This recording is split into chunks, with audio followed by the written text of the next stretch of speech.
요즘 국민의힘 전당대회를 보면 이 노래가 떠오르죠. 후보들 모두 국민과 당원을 외치지만 나밖에 모르는 듯합니다. 배신의 정치로 시작한 네거티브는 여사 문자 공개 뒤엔 댓글팀이 있었네 없었네, 기소를 빼달라고 청탁했네 안 했네, 노상방뇨 있었다, 헬마우스 같다, 이런 저질 공방으로 흘렀습니다. 급기야 화면에 보는 것처럼 지지자들 사이에서는 육탄전까지 벌어졌습니다. 총만 안 들었지 내전이 따로 없습니다. 물론 우리 속담에 싸우다 정든다는 말이 있습니다. 하지만 이게 티격태격인지 주먹다짐인지에 따라서 상황은 달라집니다. 지금 국민의힘 전당대회를 보고 있노라면 싸우면 정든다가 아닌 싸우면 멍든다는 말이 맞는 것 같습니다. 이 노래 들으면서 오늘 국민의힘 전당대회 소식 전하겠습니다. 싸우지 말자 우리, 싸우지 말자 더는, 살아가기도 모자란 시간 아까워 죽겠으니까. 싸우지 말자 우리, 싸우지 말자 싸우지 말자 우리. 저 노래대로 될까요? 네, 오늘 2위와 3위의 소식은 국민의힘 전당대회 이야기로 가보도록 하겠습니다. 3위는 이준석 개혁신당 의원인데 난 보내고 일주일 뒤에면 축출될 것이다. 어떤 대목에서 이런 얘기를 했을까요?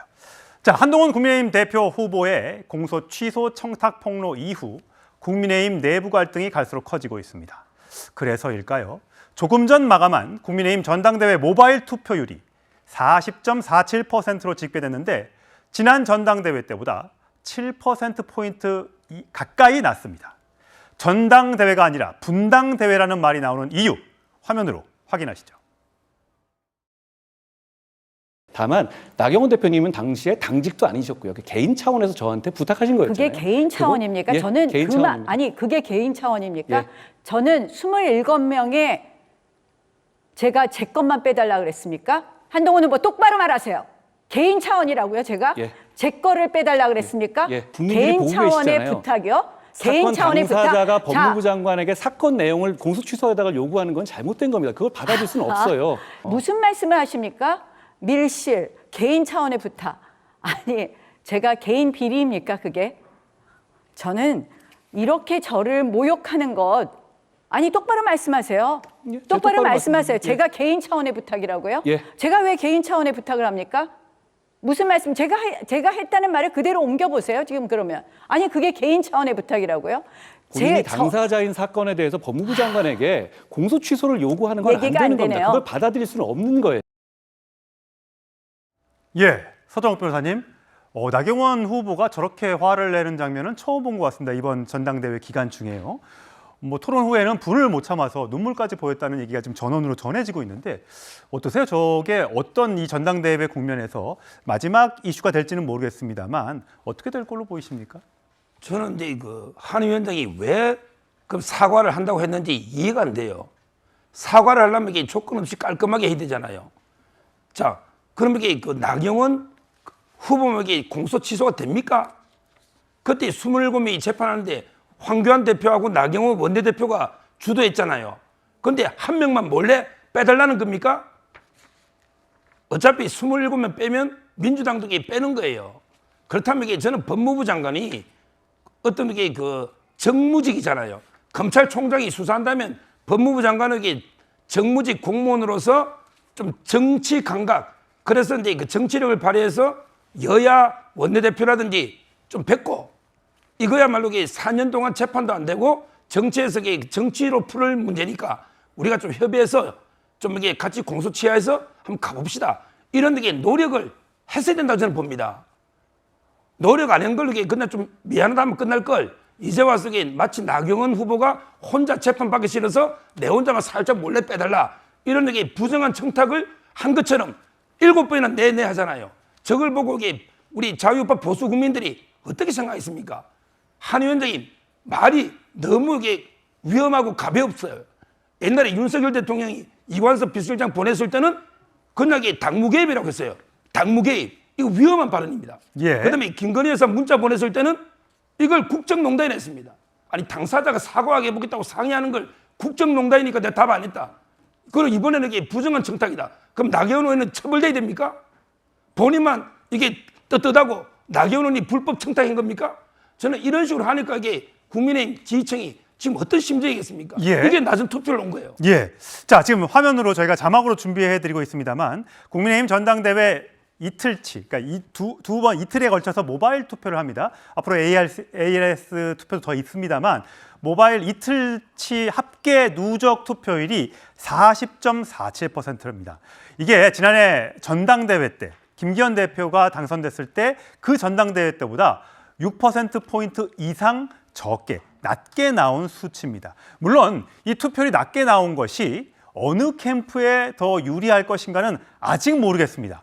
누가 더 유리할지는 그건 나중에 최종 투표율이 나온 다음에 좀 봐야겠습니다만, 자, 장윤미 변호사님, 네. 이 낮은 투표율 결국 최근에 조금 전에 보여드렸던 어떤 그런 그 지륵탕 전당대회, 분당대회로 일컬어진 국민의힘의 저 공방과 이유가 되겠습니까? 네, 그게 맞닿아있다고 보는 게 맞을 것 같습니다. 사실 보통 전당대회는 당원들의 그리고 그 당의 축제라고 일컬어지죠. 예. 그런데 뭐 육탕전이 벌어졌던 점에서도 좀 짚어볼 수 있겠지만 사실 당원들한테까지도 정치 혐오를 유발시키는 방식으로 워낙에 격하게 대립하고 충돌하고 갈등하고 있다 보니까 이렇게 썩 투표에 나서는 게 내키지 않는 국면인 것 같습니다. 그렇다면 이렇게 낮은 투표율이 어떤 정치적인 뭐 유불리가 있을 것인지 각 캠프 진영에 이 부분을 봤을 때는 아무래도 투표율이 낮으면 조직세가 강한 곳이 더 우세를 보이는 거 아니겠습니까? 이 국민의힘 내부에서도 이른바 친윤계가 조직 가동력은 우세하다라는 평가가 나오니까 그 한번 뚜껑을 열어봐야 될 것 같습니다. 예, 뚜껑을 열어봐야 할 것 같습니다. 자, 나경원 후보는 이렇게 SNS 글을 올렸죠. 한동훈 화양연화 추억에 빠진 민주당의 법무부 장관이었나? 발언과 인식이 민주당, 조국당과 판박이다. 나오지 말았어야 할 후보다. 이렇게 얘기했고요. 이 어쨌든 패스트트랙 공천 취소와 관련해서 오늘 계속해서 그 발언들이 나오고 있었는데요. 저희가 음성으로는 못 들려드립니다만 그래픽으로 준비했습니다. 자기 혼자 빠져나가려는 비열한 모습이다. 정치적 사건을 법적으로 재단한 잘못된 일이다. 자, 여기에 대해서 한동훈 후보는 토론회 끝났다. 그리고 이미 사과했다. 더 이상 얘기하지 않겠다라고 오늘도 얘기를 했습니다. 자, 정 변호사님. 네네. 어디가 정말 이 투표율 이제 전당대회 진짜 며칠 안 남았잖아요. 지금 이 분위기로 보면 투표율로 보면 어떻습니까? 1차에서 결승 이제 점수가 그 1등 후보가 가려질 것 같습니까? 아니면 결승까지 갈 것 같습니까? 글쎄 그걸 제가 어떻게 알겠습니까? 그런데 일단 어대안으로 시작했어요. 이번 예. 전당대회는 어대안이라고 하는 그러한 내용으로 시작을 해서 어대안이 오히려 더 강화되는 쪽으로 갔었단 말이죠. 그런데 기본적으로 투표율이 높은 것이 한동훈 후보에게 유리할 것으로 많은 사람들이 예측을 했고 저도 그렇게 예측을 합니다. 예. 그런데 지금 생각보다 투표율이 저조한 것이 그렇다라고 하면 예상대로라고 하면 한동훈 후보 측에 그렇게 좋은 시그널은 아닐 것이다. 하지만 그것이 과연 어대안을 무너뜨릴 정도까지 될 것이냐 예. 그게 관건일 것 같고요. 예. 그러니까 결국은 그 투표율과 상관없이 1차에서 한동훈 후보가 끝낼 수 있을지 여부를 지켜봐야 될 것 같은데 결국은 이제 결과가 나온 다음에 그걸 분석하는 일은 있을 수 있겠는데 워낙 이번 그 경선처럼 혼탁한 경선에 있어서는 미리 사전에 이런 투표율 가지고 결과를 예측하기는 쉽지 않아 보인다. 저는 그런 생각은 들고요. 예. 그다음에 더 중요한 건 뭐냐면은 제 개인적으로는 예. 과연 누가 2위를 할 것인가. 아. 그러니까 그 첫 번째는 한동훈 후보가 과반을 넘겨서 끝낼 것인가. 그게 제일 제가 궁금하고 두 번째는 2등을 누가 할 것인가. 과반이 안 된다고 하더라도 2, 3, 4위가 다 합쳐봤자 과반이 안 된다고 하더라도 누가 2등이 되는 것인가에 따라서 원희룡 후보와 나경원 후보의 앞으로 정치적 함의가 거기에 담겨져 있는 것이 아닌가. 그래서 두 가지 그 포인트가 있기 때문에 그런 의미에서라도 투표율이 낮은 게 어떤 의미가 될지 조금 그 분석할 그런 중요한 사항이 될 것 같다는 생각이 듭니다. 예. 자, 원희룡 후보, 한동훈 후보의 입이 당내에 큰 리스크가 됐다라고 계속 비판하고 있죠. 목소리 들어보시죠. 한동훈 후보의 입 리스크가 우리 당의 가장 큰 신종 위험으로 떠올랐습니다. 대화를 폭로하는 그런 당대표와 함께 뭐 중요한 얘기를 믿고 얘기할 수 있겠습니까? 어떻게 생각하십니까? 원 후보께서는 저와 영부인 사이에 있었던 그 문자를 왜 폭로하셨습니까? 왜 그걸 원 후보 측에서 그걸 자, 밖으로 지금도 냈습니까? 어느 한 후보가 됐을 때 분당이 되는 거, 분열이 되는 걸 막기 위해서는 우선 총개파 탈피 선언을 해야 됩니다. 예. 뭐 패스트트랙 사건 기소 맞았다고 보냐? 아니, 기소한 사람은 윤석열 대통령도 있다라고 하니까 이게 검사식의 어떤 그런 말꼬투리 잡기다라는 비판들이 한동훈 후보를 향해서 원희룡 후보가 한동훈은 헬마우스다, 대통령까지 끌어들이다니, 윤 대통령을 끌어들이는 물귀신 작전이다, 이런 비판들이 계속해서 협공이 지금 이루어지고 있습니다. 강성필 부위원장님, 사실 결선으로 가느냐 못 가느냐 이것도 중요하고요. 그러면 1차전에서 끝냈을 때 득표율은 50이냐 60이냐 이런 것도 중요할 것이고요. 또 결선에 갔을 때 몇 대 몇으로 결정이 될 것이냐 이것도 굉장히 중요하게 될 수 있잖아요. 만약에 진짜 한동훈 후보의 어대안이 꺾이고 저조한 득표율로 만약에 당대표가 되면 뭐 일각에서는 사무총장도 임명하기 힘들어질 수 있다는 얘기까지 누가 하더군요. 어떻게 예상하세요? 사실 이제 한동훈 그 후보가 저는 개인적으로 이번에 패스트트랙 공소 취소 이 논란만 없었다고 하면 1차 투표에서 끝내버릴 수 있었을 거라고 생각을 합니다. 예. 하지만 이 사건으로 인해서 많은 당원과 현역 의원들의 감정성이 좀 깨진 것 같아요. 그래서 저는 아무래도 결선까지는 갈 것 같다. 하지만 지금 국민의힘의 당원들은 이대로 우리 국민의힘이 변하지 않으면 끝난다 라는 열망이 더 큰 것 같아요. 그게 대통령과 당대표가 더 잘 지내야 된다라는 그 열망보다 더 크기 때문에 결론적으로는 한동훈 후보가 저는 결선 투표에서 좀 간당간당하게 저는 대표가 당선될 것 같은데, 문제는 지금까지 이 전당대회가 뭐 문자 무시 논란, 패스트트랙 공소 취소, 그리고 비대위원장을 사퇴하니 많이 당무 개입, 그리고 원희룡 후보와 나경원 후보가 이런 갈등이 너무 커져가지고 당대표가 되고 난 다음에도 이 리더십이 제대로 세워지지 않을 것 같다는 불안한 마음이 들고 있습니다. 그렇군요. 자, 이렇게 국민의힘 전당대회 토론회가 계속해서 아주 치열하게 전개가 되고 있는데 익숙한 이름이 한 명 등장했습니다. 화면으로 만나보시죠. 제가 법무부 장관으로서 추미애처럼 했어야 한다. 추미애처럼 검사들 좌천시키고 결재도 지연하면서 정권의 편을 들었어야 한다라는 발언을 했습니다. 정말 제가 추미애처럼 했었어야 한다고 생각하시는 겁니까? 장관의 말을 겸허히 들으면 좋게 지나갈 일을 세상 지휘랍시고 피가 지고 일을 더 꼬이게 만들었어요.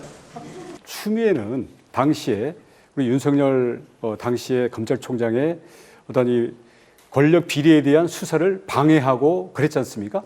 그렇기 때문에 결국 문재인 정부가 무너지는 그런 결과가 됐지만, 공소 취소, 특히 패스트트랙에서 동지들이 정말 희생당한 이런 것들에 대한 지휘는 지금 서정엽 변호사님. 어쨌든 추미애 현재 의원이죠. 당시에 검사들 징계까지 또 좌천까지 해가면서까지 어떻게든 정권을 에 도움이 되는 방향으로 했는데, 한동훈 후보는 뭘 했느냐, 이제 이걸 아마 주장하고 싶은 모양이에요. 저는 이제 추미애 장관을 많이 비판했기 때문에 추미애 장관처럼 권력 수사를 막으라는 게 아니고요. 예. 근데 이번에 이거는 여야 간의 문제죠. 민주당도 10명이 재판받고 있잖아요. 그리고 이제 고도의 정치적 영역에 사법부가 자제하는 이런 거예요. 그래서 법원도 선고를 못 하고 있잖아요.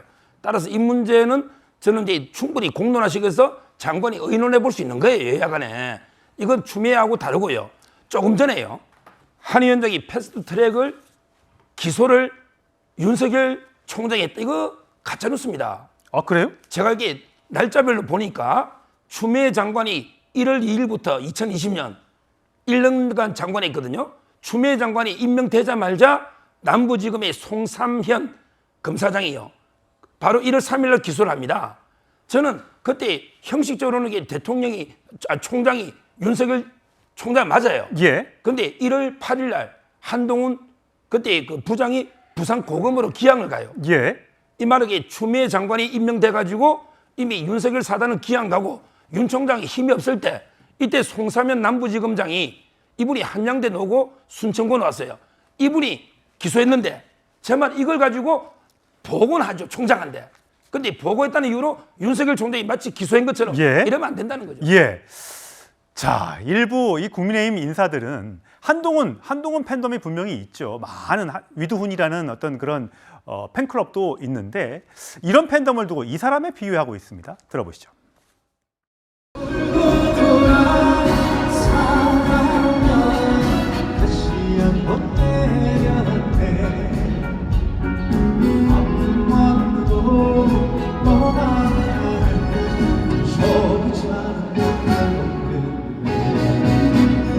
가게에서 부탁했던 거를 그걸 까발린다. 그 애기도 아니고 참 기가 막힌 일 아닙니까? 이런 사람들이 나왔으면 가는데 그 말이 되는 소리냐? 당을 망해야 합니다 지금. 이렇게 나와야 되는데 임영웅 보듯이 하고 임영웅 탤런트 누구 보듯이 곱잘이네 안경 좋네 뭐 이래가 되겠느냐 이렇게 가지고. 예. 한동훈 팬덤의 여러 가지 우려 또 칭찬들이 혼재하고 있습니다. 한동훈 팬덤은 개딸 같다. 한동훈을 임영웅 보듯 당원들 교육을 철저히 해야 된다. 이런 발언들. 자, 홍준표 대구시장은 늘 이렇게 공격을 하고 있죠. 오늘도 여러 글을 올렸습니다. 전형적인 소시오패스의 사고방식이다. 대표돼도 나 홀로 대표할 거다. 한동훈 특검 해서 똑같이 당해봐라. 철없는 정치검사의 난동이 끝나야 한다.